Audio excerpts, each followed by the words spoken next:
వైఎస్ఆర్ అమర్ హై, వైఎస్ఆర్ అమర్ హై, వైఎస్ఆర్ అమర్ హై, జోహార్ వైఎస్ఆర్ జోహార్ జోహార్, జోహార్ వైఎస్ఆర్ జోహార్ జోహార్, జోహార్ వైఎస్ఆర్ జోహార్ జోహార్. కాంగ్రెస్ పార్టీ జిందాబాద్, కాంగ్రెస్ పార్టీ జిందాబాద్, జోహార్ వైఎస్ఆర్ జోహార్ జోహార్, జోహార్ వైఎస్ఆర్ జోహార్ జోహార్.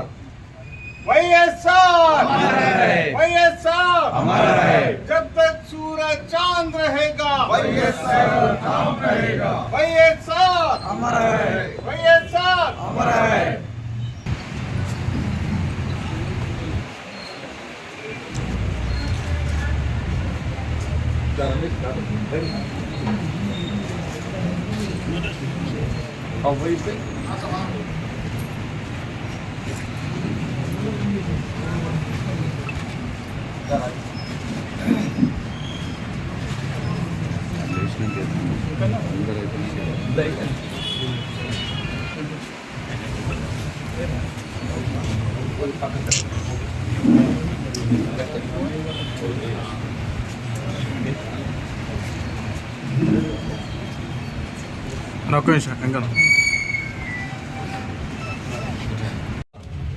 ముఖ్యమంత్రి వైఎస్ రాజశేఖర రెడ్డి గారి 15వ వర్ధంతి రోజు ఇంత ఘనంగా జరుపుకుంటున్నామని చెప్పారంటే వారు ఈ తెలుగు ప్రాంతాలకు వారి తెలుగు రాష్ట్రాలకు చేసినటువంటి యొక్క సేవ అభివృద్ధి అని చెప్పని చెప్పక తప్పదని చెప్పండి.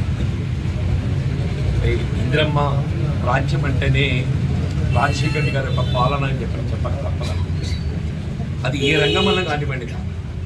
ముఖ్యంగా వీళ్ళ ప్రాథమికంగా విద్య వైద్యం ఏ రాజ్యాంగంలో హక్కుగా రూపొందింపు చేయబడడం జరిగిందో ఆ విద్య వైద్యం అందరికీ ఉచితంగా అందింప చేయాలనేటువంటి ఒక భావన సంకల్పంతో ఒకవైపు ఏదైతుందో ప్రభుత్వ విద్యాలయాలను బలోపేతం చేయడంతో పాటుగా ప్రైవేట్ విద్యాలయాలలో బోధన పొందేటువంటి నిరుపేద వర్గాలకు కూడా ఫీజ్ రియంబర్స్మెంట్ కార్యక్రమాన్ని ప్రవేశపెట్టి వాళ్ళు ఎందరో సాంకేతిక విద్యా నిపుణులను తయారు చేసిన ఘనత వైఎస్ రాజశేఖర గారి చెప్పక తప్పదు. అలాగే నిరుపేద వర్గాలకు ఉచితంగా వైద్య సేవలు అందించారు. వచ్చి నేను అనుకుంటా భారతదేశంలోనే కాదు యావత్ ప్రపంచంలోనే ఈ రాజీవ్ ఆరోగ్యశ్రీ అనేటువంటి ఒక కార్యక్రమాన్ని ప్రవేశపెట్టి కార్పొరేట్ స్థాయిలో ఉచిత వైద్య సదుపాయం పొందేటువంటి ఒక అవకాశం ఒక హక్కుగా కల్పించి చేయడం జరిగిందని చెప్పంటే అది వైఎస్ రాజశేఖర గారి యొక్క ఆలోచన అని చెప్పని చెప్పక తప్పదని చెప్పండి.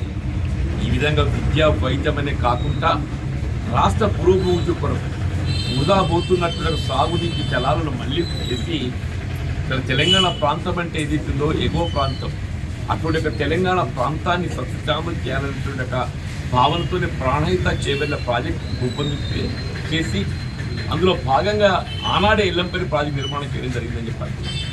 ఆ ఎల్లంపల్లి ప్రాజెక్టు నిర్మాణం చేయడంతో వాళ్ళు ఏదైతుందో యావత్ తెలంగాణ ప్రాంతానికి కావాల్సినటువంటి సాగునీటి జలాలను మళ్లింపు చేసేటువంటి ఒక అవకాశంతో పాటుగా హైదరాబాద్ నగర దాహార్తిని తీర్చడం అట్లాగే పారిశ్రామికంగా నీటి జలాలు అందింపజేసేటువంటి ఒక అవకాశాన్ని కూడా సఫలీకృతం చేసింది ఆనాడు వైఎస్ రాజశేఖర గారి యొక్క పాలన అని చెప్పని చెప్పక తప్పని చెప్పంటున్నా.